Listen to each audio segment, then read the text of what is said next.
그만 들켰어요. 그래가지고 그 주인한테 매를 직사하게 맞았어요.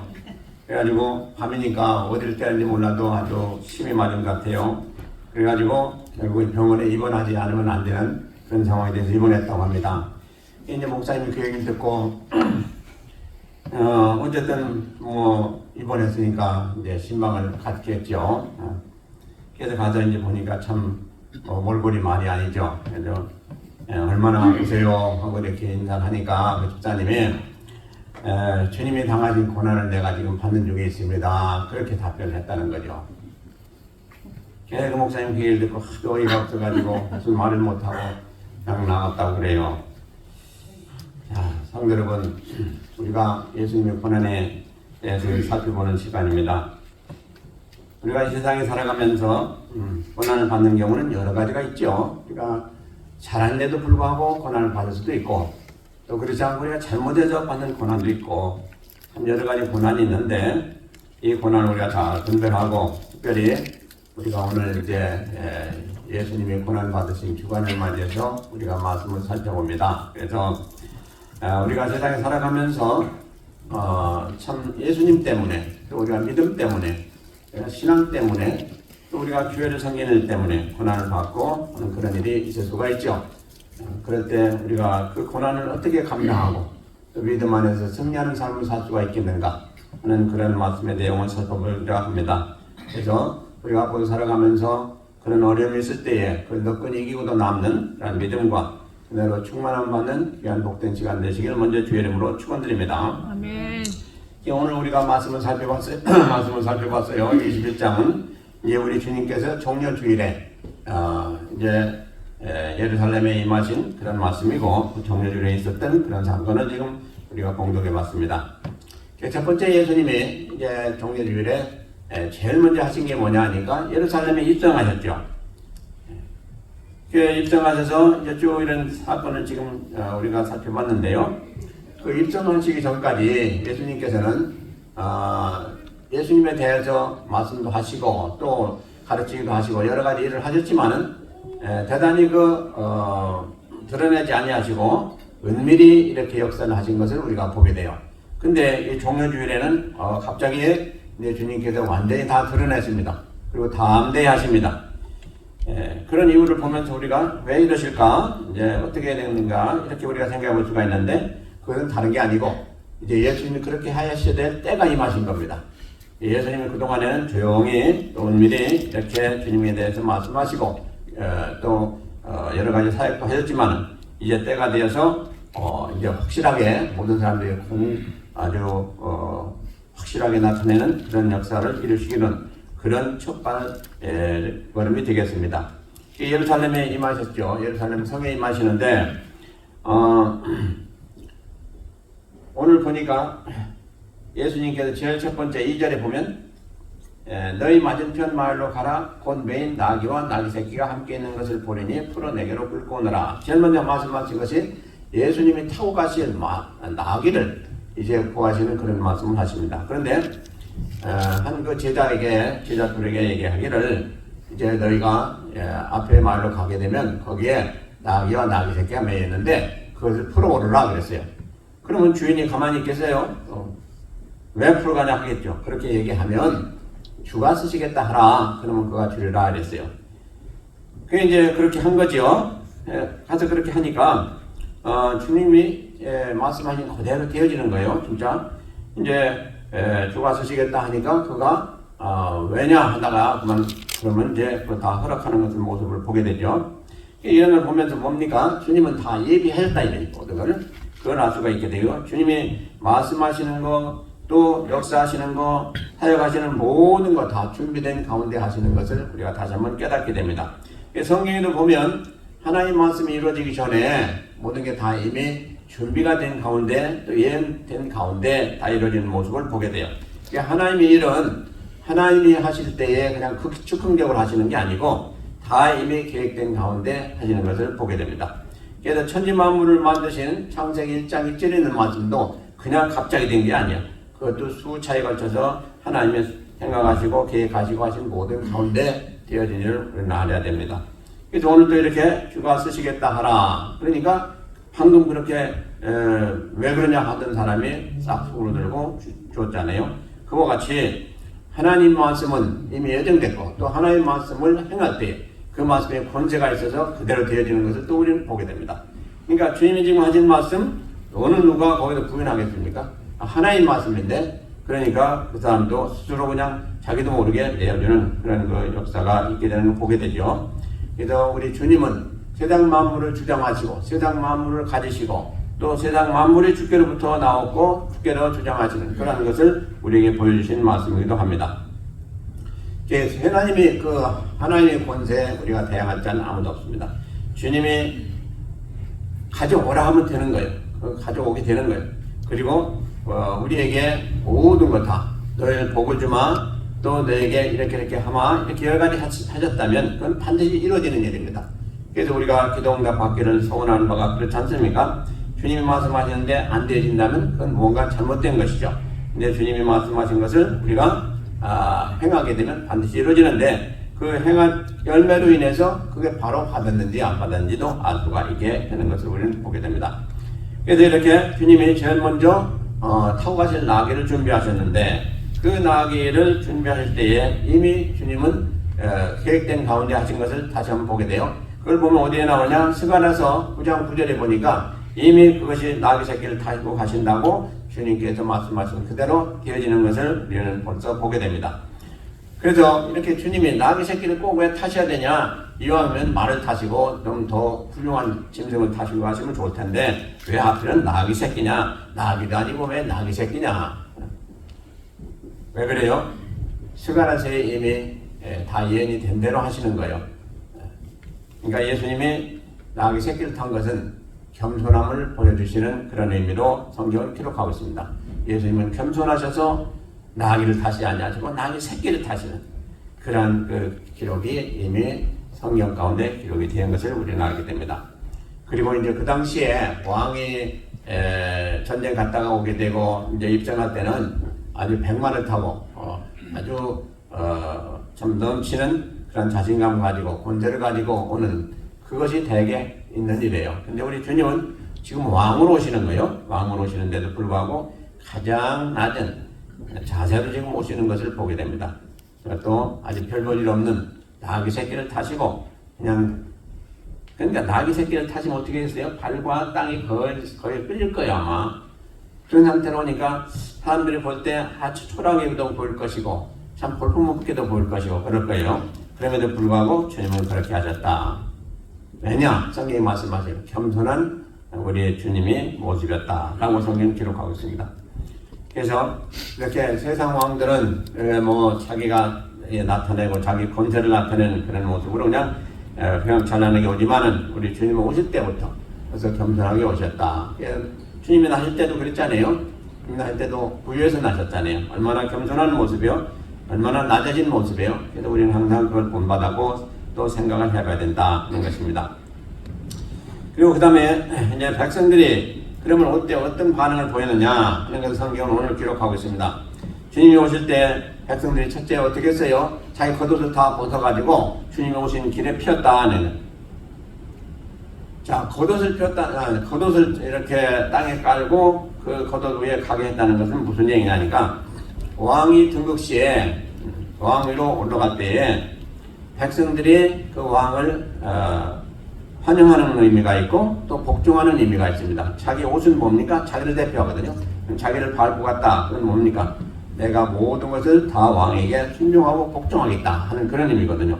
그러니까 주님 앞에 이렇게 다 옷을 벗어서 깔았다는 것은 우리가 앞으로 주님을 섬기고 주님 앞에 무슨 말씀하셨는지 복종하겠습니다 하는 그런 의미가 있다는 것이죠. 그리고 이제 종려나무 가지를 그것도 잘라가지고 가지를 잘라가지고 또 그걸 다 피웠어요. 종려나무 가지는 뭘 얘기하는 게 아니까 승리와 또 기쁨을 얘기합니다. 종려나무 가지 아시죠? 이렇게 길고 이렇게 발이 나가는 거. 예. 그래서 그런 의미가 있기 때문에 진짜 우리 주님이 대우를 받으면서 지금 입성하신 모습을 보게 돼요. 그들이 올바로 잘 했습니다. 그러면서 그들이 뭐라 했냐? 호산나 그랬어요. 호산나. 호산나라는 말은 무슨 얘기냐니까 구세주 만세 그런 얘기입니다. 구세주 만세. 그러니까 구세주를 벌써 이 사람들은 인정했어요. 그리고 또 무슨 뜻이 있는 거 하니 우리를 구원해 주세요 하는 그런 의미가 있어요. 예, 호산나라는 것은 그러니까 구세주여 빨리 오셔서 우리를 구원해 주세요 그런 의미거든요. 그냥 아주 올바로 얘기를 한 거죠. 그러니까 성령께서 다 하시는 일이다 하는 걸 우리는 알게 됩니다. 그리고 이제 그들이 또 뭐라고 했어요? 다윗의 자손이요 찬송하리로다 그랬죠. 다윗의 자손이라는 것은 바로 메시아를 의미하고 있습니다. 우리 하나님께서 약속하신 대로 다윗의 자손 중에 메시아가 날 것을 약속하셨죠. 이제 그들이 이렇게 고백하는 것은 곧 메시아다. 주님이 메시아다. 그러므로 우리 찬송을 드립니다 하는 그런 의미예요.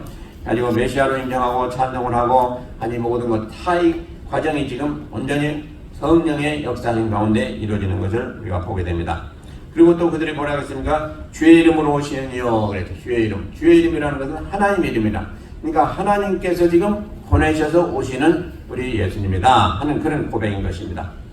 그러니까 여기 뭐 완전히 성경적이고 완전히 주님이 누구신가 하는 것을 분명히 다 나타내고 있는 그런 증거죠. 참으로 이것을 보면서 놀라운 고백이다 라고 우리는 보게 됩니다. 놀라운 고백이다. 그들이 어떻게 주님을 그렇게 알았기에 그러냐. 그들이 잘 몰랐어도 지금 그들은 그렇게 자기 입에서 나온 거예요. 그렇다면 이건 완전히 성령께서 하신 말씀이거든요. 그래서 이렇게 하면서 하니까 온 성이 예루살렘 성이 그냥 소동이 일어난 거죠. 갑자기 예수님이 들어오시는데 온 백성들이 다 그렇게 찬양을 하고 고백을 하고 이러니 그것도 보통 고백이 아니잖아요. 메시아로 고백하고 있으니까 깜짝 놀란 거죠. 모든 사람들이 그냥 그간에 없었던 일이 벌어지고 엄청난 일이 벌어지니까 그냥 완전히 그냥 온 예루살렘이 그냥 들썩이는 것입니다. 그래서 오늘 또 우리가 지금 살펴본 대로 하나님이 말씀하신 그대로 다 이루어지는 이걸 보면서 뭡니까? 바로 하나님이 하시는 일은 다 말씀 가운데 이루어지는 일이다 하는 거죠. 그러니까 창세기에 있었던 일, 그 다음에 쭉 선지서에 있었던 일, 그 얼마나 오래전 일입니까? 그런데 불구하고 이제 주님이 오실 때가 되니까 주님이 오시면서 예언대로 다 착착 이루어지는 그런 모습을 보게 됩니다. 그래서 하나님이 하시고자 하시면 이렇게 아무리 사람이 막으려고 해도 막을 자가 없어요. 그리고 그 일은 분명히 되어지는 거예요. 근데 놀랍게 이렇게 이루어집니다. 한 사람도 여기서 아니라고 하는 사람이 그 당시에 없었어요. 모두가 다 같이 뭐 손을 흔들면서 환영하면서 야단나는 거죠 지금. 그런데 바로 이렇게 엄청난 일이 있은 후에 그 다음에 어떻게 됩니까? 사람들이 또 금방 변하죠. 그러니까 그것을 보면서도 역시 하나님이 하신 일이구나. 하나님이 이 순간을 위해서 밝히 예수님을 증거하시고 그러나니까 이제 다시 사람들이 제정신으로 돌아가지고 보니까 아니거든요. 그러니까 또 거부하고 또 비난하고 별짓을 다 합니다. 그러니까 우리가 성령 충만할 때는 어떻게 해요? 아 하나님 최고다. 우리 주님 없이 난 못 삽니다. 별별 우리가 고백도 다 합니다. 그러다가 조금 지나보면 제정신을 차리고 보니까 내가 괜히 그런 소리 했구나. 내가 미친 모양이구나. 그러고서 또 옛날로 돌아갑니다. 우리가요 믿음 생활을 진실로 착실히 하게 되면 다른 사람들이 볼 때 뭐라고 그래요? 저 사람 미쳤다고 그래요. 성경에도 바원사도 보고 미쳤다고 그랬어요. 네 많은 학문이 너를 미치게 하였도다 했어요. 그러니까 우리가 세상 사람들이 우리를 볼 때 아, 저 사람은 예수에 미쳤다 라는 소리를 들어야 우리가 정상적인 그리스도인이다 하는 거예요. 아멘. 우리 김혜욱 집사님 그렇습니까? 아닙니까? 그래서 전도를 나가시면 여러분들 어때요? 아, 저 사람들 진짜 미쳤네. 왜 저렇게 뭐 할 일 없어가지고 이렇게 와가지고 저러나? 그런 생각하는 사람들 많을 거예요. 근데 그렇지가 않아요. 참으로 그게 진짜 하나님. 그래서 우리는 이 세상 사람들한테 아, 훌륭하다 뭐하다 그런 생각 마세요. 우리는 오히려 미쳤다고 듣는 것이 정상이고 또 그게 복이다 하는 거죠. 근데 우리는 세상 사람들한테 인정받기를 원해요. 그 사람들이 뭐라고 하면 우리가 전도하다가도 뭐라고 한마디 하면 그 기가 죽어가지고 그냥 그만두는 사람들 많이 있어요. 부끄러워하고 그러는 부끄러운 게 아니고 그게 진짜 우리예요. 그리고 그게 진짜 복이에요. 우리가 그렇잖아요. 주님을 전가하다가 면박을 당하고 또 어떤 어려움을 당하고 하는 건 다 상급이라고 그랬어요. 아멘이십니까? 예, 그러니까 내 세상 사람들한테 너무 잘 보려고 하지 마시고 담대하게 행하면 돼요. 근데 어떻게? 말씀대로 행하면 된다 이거죠. 그래서 우리 주님이 이렇게 오셨는데 얼마나 정확한 시간에 오셨습니까? 그래가지고 이제 주님이 오신 오늘, 그러니까 그때로 보면 오늘 이제 닷새 만에 돌아가시잖아요. 그러니까 주님은 다 아시거든. 그러니까 이 닷새 안에 이 모든 일을 하셔야 된다니까 이제 확실하게 이제 담대하게 지금 행하시는 모습이 우리에게 보여지고 있습니다. 그래서 우리도 신앙생활 할 때 우리가 누구냐 하는 것을 담대하게 드러날 때가 있고 또 그런 가운데 있을 때에 우리는 주저하지 마시기를 다시 한번 부탁을 드립니다. 자, 그러면 이제 그 다음에 예수님 받으신 고난을 한번 대해서 살펴보고자 해요. 그러니까 고난주간이니까.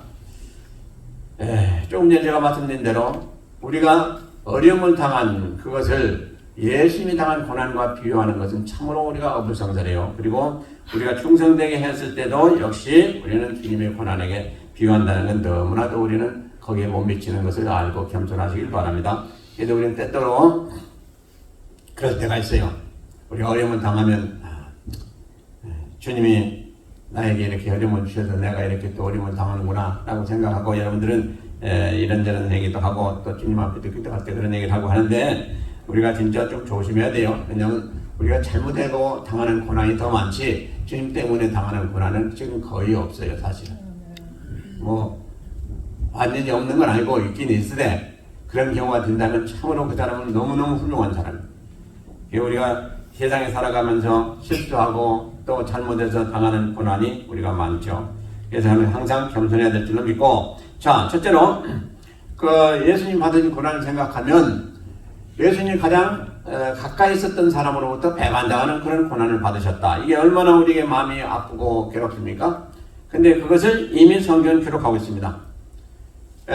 이 성경에 기록한 거 보면 예수님에 대해서 많은 그 비유가 나오는데 거기에 누가 그것을 쓴 거냐? 보면 다윗이 쓴 것을 보게 됩니다. 다윗은 예수님의 예표로 많이 나오고 있어요. 특별히 시편에 보면 나오는데 다윗이 얼마나 고난을 많이 받았습니까? 근데 그 고난 받을 때에 자기 그 고난을 받은 것을 이렇게 시로 썼지만은 나중에 후에 이제 그 후진들이 그것을 보면서 이게 바로 예수님에 대한 예표구나 또 예수님에 대한 계시구나 하는 것을 깨닫고 이제 우리에게 말씀을 전하고 있습니다. 그래서 시편 41편 9절에 보면 뭐라고 했냐면 내 떡을 먹던 나의 가까운 친구도 나를 대적하여 그 발꿈치를 들었나이다. 우리가 이것을 보면 금방 깨달은 게 누굽니까? 가룟 유다죠. 가룟 유다 주님이 사랑하시던 제자 중에 하나죠. 12제자 중에 하나니까. 그러니까 또 그는 뭘 맡았다? 돈꾀를 맡았던 사람이야. 그러니까 돈꾀는 아무나 맡는 게 아니죠. 아주 주님이 신임하고 사랑하는 사람에게 맡기는 거죠. 근데 그만 그가 예수님을 팔아버리고 말았지 않습니까? 바로 그것을 지금 말씀하고 있습니다. 내 떡을 먹던 자가 가까운 친구다. 근데 그가 나를 배반했다. 얼마나 엄청난 일입니까? 발꿈치를 들었다 하는 것이 배반한다는 얘기예요. 다윗을 보세요. 다윗이 얼마나 훌륭한 인물입니까? 근데 다윗이 자기가 도망다니면서도 자기 백성들의 어려움을 당하면 자기가 데리고 있는 그 부하들로 인해서 그들을 치고 그 적을 물리쳐주고 그들의 어려움을 다 해결해주고 그렇게 많은 선행을 했어요. 그런데 그들이 어떻게 했습니까? 사울한테 고다질 해가지고 다윗이 여기 있습니다. 잡아가세요. 그런 데서 한 것이 수없이 많아요. 자, 이것을 생각할 때 우리가 얼마나 참 인간이 악하냐 하는 걸 보게 됩니다. 자기들이 죽을 것 같았던 그런 상황은 한 번도 생각지 안 하고 그럴 경우 있었을 때 다윗이 생명 내놓고 그들을 살려주고 목숨을 구해줬는데 그건 까마득히 있고 사울에게 가서 그 자리에 다 잡아가세요. 이게 말이 됩니까? 이게 얼마나 인생들이 악합니까? 그것을 지금 비유해서 쓴 것이 바로 시편 41편 9절입니다. 그 나의 가까운 친구 또 나를 대적해가지고 결국 나에게 발꿈치를 들고 나를 대적하는 그들 다윗이 얼마나 마음이 상했길래 이렇게 썼겠습니까? 그 계시가 언제 성취됐습니까? 가룟 유다를 통해서 성취가 됐죠. 가룟 유다 참으로 그가 한 일을 살펴보면 우리가 도저히 이해가 안 될 정도죠. 근데 문제가 뭐였습니까? 그게 제일 가룟 유다가 실족하게 된 이유는 뭡니까? 돈이었어요. 돈. 그는 돈을 사랑했다고 됐어요. 좋아했다고 됐어요. 그래서 그 제사장들이 돈을 줄 테니까 내가 예수가 어디 있는지 알려주라. 그래가지고 결국은 돈 30냥을 받고 그 짓을 했지 않습니까? 나중에 정신 들고 보니까 이게 자기도 깨닫지 못하는 엄청난 일을 했거든요. 그냥 결국 자살해서 목매달아 죽었고 말았잖아요. 이게 얼마나 비참한 인생입니까? 그러니까 우리가 이런 것을 보면서 참 어떻게 가룟 유다가 그렇게 완전히 그냥 돌아가지고 그런 짓을 했을까?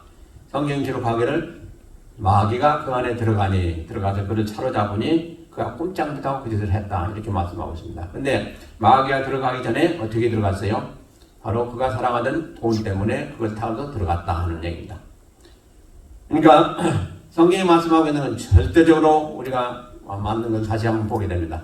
우리에게 있는 게 뭐예요? 육신의 정욕, 안목의 정욕, 이생의 자랑이요. 근데 그 안에 뭐가 들어있어요? 가장 큰 핵심이 돈이에요. 돈. 네, 물질이에요. 그러니까 이 물질 안 좋아하는 사람 없어요. 다 좋아합니다. 누구나. 저나 여러분들 다 그게 있어야 매일매일 또 살 수도 있고요. 꼭 필요해요. 그걸 뭐 타부시역이라는 거 아니에요. 그러나 그것보다 더 중요한 것을 우리는 항상 알아야 되겠죠. 근데 그 돈을 항상 따라가다 보면 그것을 통해서 누가 역사합니까? 마귀가 역사해가지고 결국 우리를 실족케 하고 이렇게 가룟 유다와 같이 그런 엄청난 일을 벌리게 만드는 그런 것을 주게 된다는 것입니다. 그래서 모든 것이 다 귀하되 결국은 무엇보다 더 귀할 수가 없어요. 믿음보다 더 귀할 수가 없다. 또 더 나아가서 핵심적으로 하나님보다 더 귀할 수가 없다. 이것을 우리는 항상 추측으로 여기시길 바랍니다. 그래서 우리가 살아가다 보면 지금 이 시대에 얼마나 지금 물질 면에서 어렵습니까? 뭐 물가는 뛰죠. 정신없죠. 그래서 우리가 참 이 돈에 대해서 귀중히 여기고 또 돈에 대해서 가치를 알고 또 돈에 대해서 많은 관심을 갖고 있는데 그럼에도 불구하고 그보다 그 위에 우리 하나님을 둬야 돼. 그렇지 않으면 우리는 심히 잘 실족할 수밖에 없는 그런 연약한 존재인 것을 아시길 바랍니다. 돈 때문에 우리는 이렇게 마땅히 나와야 될 예배도 못 나오고 돈 때문에 우리가 행할 일도 못하고 돈 때문에 우리는 양심도 팔아먹고 하는 그런 경우가 얼마나 많습니까? 그러니까 참으로 이 마귀가 이 돈을 통해서 얼마나 역사한지 알 수가 없어요. 지금 한국에도 보세요. 또 세상이 다 보세요. 돈 때문에 망한 사람들 수없이 많아요. 그것도 안 가진 사람들이 아니에요. 안 가진 사람들은 오히려 자유스러워요. 근데 가진 사람들이 그렇게 막 넘어지는 거예요. 왜 넘어져요? 돈을 좀 더 가지려고 욕심을 내다 보니까 막 하루아침에 그냥 무너집니다. 지금도 이번에도 뱅크가 지금 문제가 돼가지고 지금 미국에 많은 어려움을 주고 있지 않습니까? 왜 그랬어요? 그들이 돈 좀 더 벌려고 크게 욕심내다가 그렇게 된 거예요. 다른 거 아니에요. 아주 간단해요. 그 뱅크가 대단히 큰 뱅크예요. 돈을 좀 더 벌려고 하다가 그만 그 짓을 당하고 말았다는 거죠. 그러니까 우리는요, 하나님 말씀은 틀림없어요. 욕심을 내다 보면 탈이 생기게 돼 있어요. 그러니까 우리는 살아가면서 먹고 마시면 족한 줄로 알라라고 하는 성경 말씀은 꼭 기억하시기 바랍니다. 거기에 너무 또 집착하게 되면요, 우리는 그냥 욕심내다 보면 있는 것도 다 뺏기고 말아요. 그러니까 성경 말씀대로 하시면 틀림없는 것을 믿으시기 바라고요. 그래가지고 결국은 가룟 유다가 어떻겠습니까? 참 뻔뻔하게 돼요. 주님한테 오가지고 라삐어 안녕하십니까 하고 주님한테 입을 맞췄다. 먼저 그가 뭐라고 그 약속을 했어요. 내가 입 맞추는 그가 바로 예수님이니까 잡아가라 이래야 되고 그렇게 약속을 하고 맞춘 거예요. 이야, 참 이걸 보면서요. 마귀가 쓰여도 보통 쓰인 게 아니죠. 어떻게 자기 선생을 팔면서 그 3년 동안 같이 공생을 누렸던 그 선생을 팔면서 그럴 수가 있냐. 이건요, 사람으로서 그야말로 세상 말로 뭡니까? 사람이 탈을 쓰고 그럴 수가 없는 거죠. 근데 그 안에 누가 있었어요? 마귀가 있으니까 그건 뭐 문제가 없는 거예요. 그러니까 어떻게 그럴 수가 있는가? 우리는 생각할 수 있는데 그게 우리가 보는 겉에 보는 모습이고 속을 못 봐서 그래. 속이 완전히 마귀가 붙잡고 있으니까요. 거기서 그 가룟 유다는 맥을 못 쓰는 거예요. 그 사람에게만 해당되는 얘기가 아닙니다. 이게 우리도 마귀가 잡으면 꼼짝 못해요. 그러니까 그렇게 안 돼야 되겠죠. 그래서 우리는 되게 돼요. 말씀 보시고 기도하시고 믿음 안에 굳게 서시면 마귀가 왔다가도 이 사람은 안 되겠다 하고 도망간다 이거죠. 근데 시원치 않고 왔다 갔다 하는 사람 같으면 확 잡아가지고 그냥 일을 시키면 이렇게 엄청난 악한 짓을 하게 된다는 것을 우리는 꼭 기억하시기 바랍니다. 그 다음에 이제 거짓 증인들에 대한 고발을 하는데요. 성경에 보니까 그것도 역시 시편에 다윗이 합니다. 불의한 증인이 내가 알지 못하는 일로 내게 질문하며 그랬어요. 이게 뭡니까? 이게 지금 계시 말씀인데 성취가 된 건 어떻게 됐어요? 이제 제사장들과 공회원들이 예수님을 잡아왔어요. 잡아가지고 이제 그들이 죄를 먹여야 될 텐데 정해야 될 텐데 죄를 정할 수가 없어요. 그러니까 그런 사람을 이제 구해야 될 텐데 그런 사람들이 와서 이렇게 구하는 거 보면 고소하는 걸 보면 다 맞지가 않아요. 그러니까 증거를 참을 수가 없어요. 바로 그것을 지금 말하고 있습니다. 그러니까 사람들이 지금 거짓 증언을 만들려고 하는데 그걸 제대로 하는 사람이 없다 하는 것을 지금 성경님이 예언하셨고 그대로 지금 되어진 것이 사실 이 복음서에 보면 나오고 있습니다. 그 사람들이 많은 사람들이 증인으로 하겠다고 왔는데 다 들어보니까 어중이 뜨중이들이지요. 한 사람도 올바로 증언하는 사람이 없었다. 그래서 결국 주님을 고소할 수 있는 그런 근거가 없었다는 거죠. 그러니까 세상에 이런 일들이 다 일어날 것을 알고 이미 예언서에 지금 예언에 이미 시편 35편 21절을 말씀하고 있어요. 거기 보니까 불의한 증인들이라고 했어요. 그러니까 맞지가 않죠. 그래서 예수님은 그 다음에 이제 매맞고 침뱉음을 받은 그런 또 고난을 당하셨다. 증인들한테도 고난을 당했지만 이제 그 다음에 매맞고 침뱉는 그런 고난을 받으셨다. 그게 이사야서 50장 6절에 예언이 기록되어 있습니다. 나를 때리는 자들에게 등을 맡기며 침뱉음을 피하려고 얼굴을 가리우지 아니하였도다 그랬어요. 그러니까 예수님은 모든 고난을 다 피하지 아니하셨어요. 다 받으셨어요. 그대로 받으셨어요. 그것이 이미 이사야서에 기록이 된 말씀을 우리가 성취가 된 모습을 보게 됩니다. 그래서 주님이 잡히셔가지고 사람들한테 핍박을 당하고 고초를 당하실 때 뭐 침뱉고 때리고 하는 모든 걸 다 그대로 당하셨다는 거죠. 그러니까 주님은 그걸 다 아시지요. 그래서 그런 걸 당하실 때 아무런 저항도 안 하셨어요. 왜? 그런 일을 다 이루셔야 되는 게다. 그래서 참 주님은 얼마나 철저하게 말씀대로 행하셨는 것을 우리가 알게 됩니다. 이런 것을 보면서 우리는 과연 말씀대로 행하는 것이 얼마나 있느냐, 또 그 말씀을 지켜 행하도록 우리가 참 얼마나 노력하느냐 하는 것을 한번 살펴보기도 해야 됩니다. 말씀이 이루어진 그대로 지금 주님은 그대로 하시는 거예요. 이게 얼마나 철저하게 하십니까? 매맞고 침뱉음 받는데도 불구하고 그냥 피하지도 않고 그대로 다 당하시는 모습, 이건 주님이 말씀하셨어요. 내가 그대로 다 당해야 된다고 그랬어요. 그렇지 않으면 내가 어떻게 하나님 말씀을 이룰 수가 있겠느냐.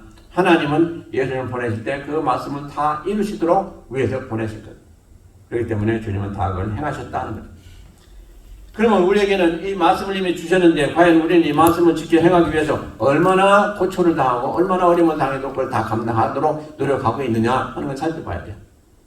예수님이 하나님이 오셔가지고 그렇게 다 철저하게 그 말씀을 지켜 행하시려고자 이렇게 모든 걸 다 당하셨는데 우리는 그럼 이 말씀 가운데 된 것을 이루기 위해서 얼마나 어려움 또 얼마나 참 힘든 일을 다 우리는 마주하지 않냐고 감당하고자 그렇게 노력하느냐, 이거 한번 깊이 살펴봐야 됩니다. 그 다음에 주님께서는 시편 22편 16절에 이제 말씀하시는데 뭐냐, 십자가에 못 박혀 돌아가시는 그런 그 고난에 대해서 이미 계시한 말씀을 시편에서 말씀하고 있습니다. 그것도 역시 다윗이 예수님을 비유해서 지금 계시하고 있는 말씀이에요. 개들이 나를 에워쌌으며 악한 무리가 나를 둘러 내 수족을 찔렀나이다. 그렇죠. 수족을 찔렀죠. 이것이 시편 22편 16절에 기록이 된 말씀이에요. 근데 그것이 어디서 이루어졌어요? 주님이 골고다 상에 있었던 그 십자가에 못 박힐 때 이루어진 그런 모습인 것입니다. 그때 주님이 못 박힐 때 저항했습니까? 안 했죠. 그대로 다 당하셨다. 그리고 그 좌우에 그 악한 그 강도가 있었잖아요. 참 정확하게 아주 수천 년 후에 이루어지는 그런 일을 우리는 볼 수가 있게 됩니다. 그리고 그 다음에 하나님으로부터 버림받은 고난을 우리가 보게 되는데요. 참 이게 주님이 참으시기 제일 어려우셨던 그런 고난이에요. 성경에 보니까. 자, 그 예언에 보면 시편 22편 1절에 말씀하고 있습니다. 그 뭐냐? 다윗이 사울에게 얼마나 많이 죽을 위기를 당했고 사울이 와가지고 괴롭혔습니까? 그것을 이제 뒤에서 얘기하고 있는데 내 하나님이여 내 하나님이 어찌하여 나를 버리셨나이까 라고 다윗이 고백하는 말씀이 나옵니다. 그러니까 다윗이 잘못해서 도망당한 거 아니죠? 죽이려고 하니까 계속 도망당했죠. 그러면 다윗이 하도 너무너무 힘들고 그러니까 이렇게 고백한 거예요. 나의 하나님이여 어찌하여 나를 버리셨나이까. 나를 버리셨지 않으면 이렇게 사울이 계속해서 나를 괴롭힐 수가 없는데 하나님 버리셨으니까 이렇게 아닙니까? 하고 다윗이 지금 기도한 그런 내용이에요. 근데 주님이 뭐라고 했습니까? 주님이 십자가에 못 박힐 때 엘리 엘리 라마 사박다니 그게 뭡니까? 나의 하나님 어찌하여 나를 버리셨나이까? 그게 말씀이거든요. 똑같잖아요. 참으로 생각해 보시기 바랍니다. 이제 우리가 그 성은 금요일 날이 오겠는데 우리 주님이 돌아가실 때 이 말씀을 하시고 절규하셨다고 되어 있어요. 크게 소리 지셨다고.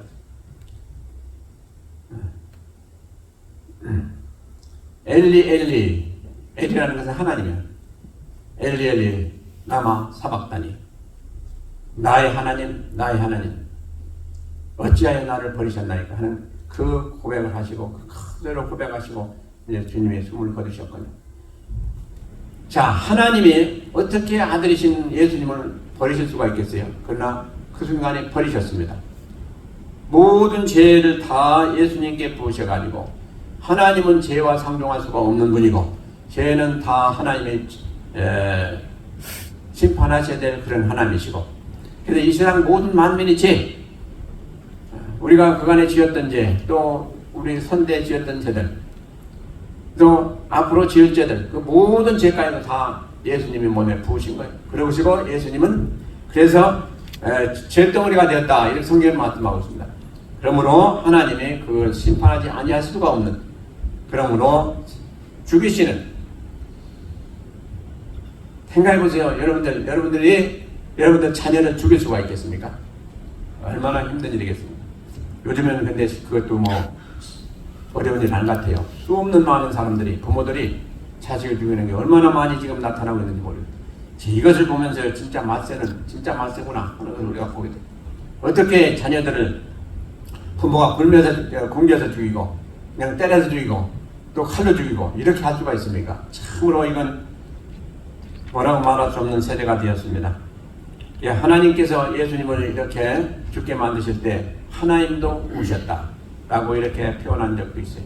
그런데 예수님이 얼마나 힘이 드셨길래 그렇잖아요. 우리가 생각할 때 별거 아닌 것 같죠? 그냥 돌아가시면 될 텐데 그런데 그게 아닙니다. 하나님과의 그 관계가 완전히 여기서 끊어지는 그런 아픔인 것입니다. 그러니까 이건 얼마나 영적으로 너무너무 괴롭고 힘들고 이런 것은 우리가 체험할 수가 없어요. 지금 우리는 알 수가 없어요. 그 상황. 그러나 이건 엄청난 아픔이다. 누구에게? 예수님에게. 그래서 예수님이 엄청난 고통을 표현한 것입니다. 그러니까 그 예수님이 당하신 고난 중에 가장 큰 고난이 바로 이겁니다. 이것을 꼭 여러분들도 기억하시기 바랍니다. 그래서 이렇게 예수님은 고난 받으셨는데 그러면 우리가 잘 아는 대로 그럼 예수님은 왜 이런 고난을 받으실 수밖에 없었냐 하는 것입니다. 첫째로 세상을 위해서 세상 죄를 위해서 예수님은 고난 받으셨다라고 성경은 말씀하고 있습니다. 요한복음 1장 29절 보라 세상 죄를 지고 가는 어린 양이로다 이렇게 말씀하고 있습니다. 그러니까 우리 세상 모든 죄를 지고 가는 예수님 그 죄를 위해서 예수님은 오셨고 그 죄 문제를 해결하시기 위해서 예수님이 십자가에서 못 박혀 돌아갈 수밖에 없는 그런 분이셨다 하는 것이죠. 이거 그러니까 우리가 이 세상에 만약에 예수님이 안 계셨다면 우리는 지금까지도 암흑 가운데 살 거예요. 근데 그 예수님 때문에 우리는 이제 죄로부터 해방되고 또 우리가 살아가는 그 길이 열리게 된 거 얼마나 감사한지 알 수가 없습니다. 그러므로 우리는 항상 예수님께 감사하시길 바랍니다. 또 그리고 두 번째는 사람과 사람 또 사람과 하나님의 관계가 형통하게 만들고 또 평화 가운데 다 열리게 만드는 그런 일을 하시기 위해서 우리 주님은 오셨습니다. 그러니까 주님이 오셔서 뭐라고 되어 있어요? 화목제물로 오셨다. 화평의 도구로 오셨다. 이렇게 말씀하고 있지 않습니까? 그러니까 우리 세상 사람들로부터는 이 일을 담당할 사람이 없습니다. 사람은 다 죄인이기 때문에. 예수님께 오직 하나님께서 주신 사명 중에 하나가 바로 이겁니다. 사람과 사람 사이 또 사람과 하나님과의 사이에 막혔던 그 담을 허는 것 그 화목제물이 아니고는 안 돼요. 그런데 화목제물은 진동으로 드리는 게 아니고 사람과 사람 사이에 있었던 그 일 때문에 우리 주님께서 직접 사람이신 주님이 희생당하신 제물로 들으셔서 그 제물을 통해서 문제를 해결해 주셨다는 것입니다. 그러니까 성경에 말씀하시기를 우리가 하나님과 원수되었던 사이인데 예수님의 화목제물을 들어주심으로 하나님께서 화목제물을 받으시고 우리와 관계가 열려지게 되었다. 이렇게 말씀하고 있습니다. 그러니까 우리가 아무리 기도해도 하나님이 그 문이 막혔으면 안 돼요. 그래서 우리가 기도할 때도 참 이걸 살펴봐야 돼요. 아무리 기도 많이 한다고 해서 응답받는 건 아니에요. 우리가 응답받는 것은 하나님이 우리 마음을 여시고 또 하나님도 열어주셔서 그게 소통이 될 때 우리가 응답이 되는 것입니다. 그런데 그것을 누가 먼저 그 길을 터놓으셨냐? 바로 예수님이 터놓으셨다는 거예요. 그렇지 않으면 우리는 하나님과 교통할 수가 없는 존재가 될 수가 없어요. 그런데 바로 우리가 그런 일을 할 수 있도록 길을 열어주신 이가 우리 주님이시다. 그런데 어떻게? 자기 몸을 희생하시고 이뤄주셨다. 그러니까 우리가 얼마나 감사해야 되겠느냐 하는 것입니다. 그래서 우리는 화평의 도구로 오신 우리 예수님, 참 그분을 우리는 감사하면서 또 그분이 희생당하심으로 우리가 하나님과 교통할 수가 있고 또 하나님 자녀가 될 수 있는 이런 길을 열어주었다. 얼마나 감사한 일입니까? 참으로 감사하시기 바랍니다. 그리고 무엇보다도 중요한 게 있는데 마귀를 이기고 승리하셨다. 이게 대단히 중요해요. 예수님이 돌아가심으로 마귀를 이기고 승리하심으로 우리가 주님을 믿기만 하면 우리도 마귀를 이기고 승리할 수 있는 길로 갈 수 있는 길이 열리게 되었다 하는 것입니다. 그래서 이 세상에 우리에게 가장 원수가 누굽니까? 원수 마귀라고 그러죠. 원수 마귀. 근데 마귀가 보이지 않냐면 우리는 마귀 있는지 어쩐지 잘 깨닫지 못해요. 근데 그렇지 않습니다. 마귀가 우리 다 있어요. 제가 구체적으로 얘기할 수는 없는데요. 참으로 저도 이번에 처음 봤는데요.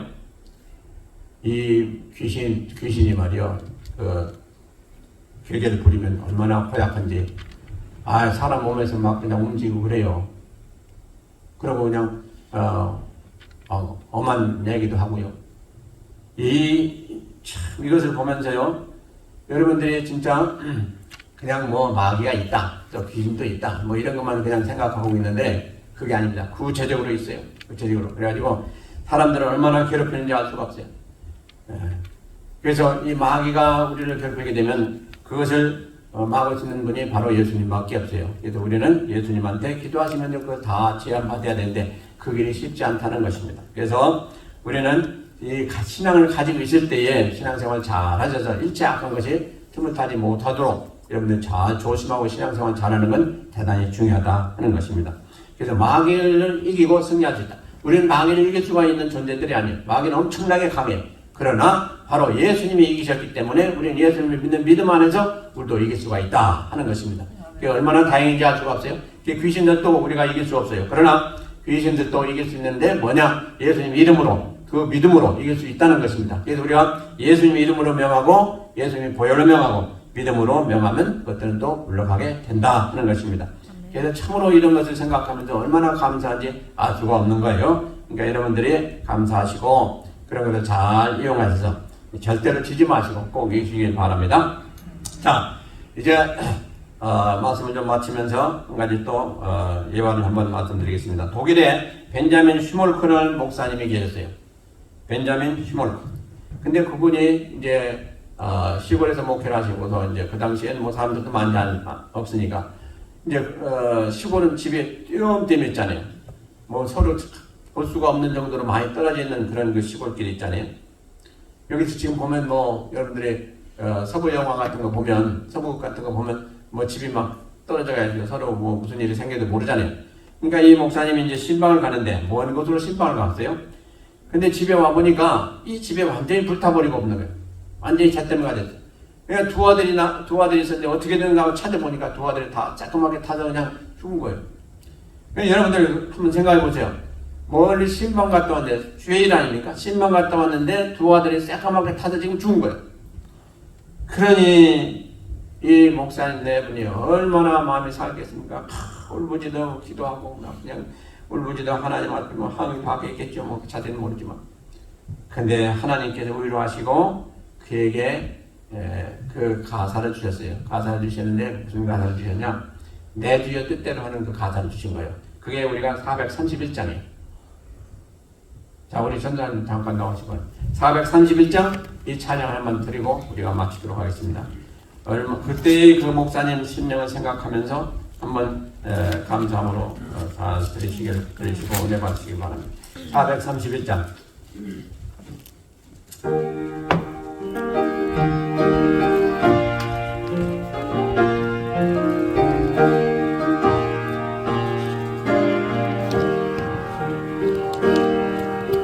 내 주여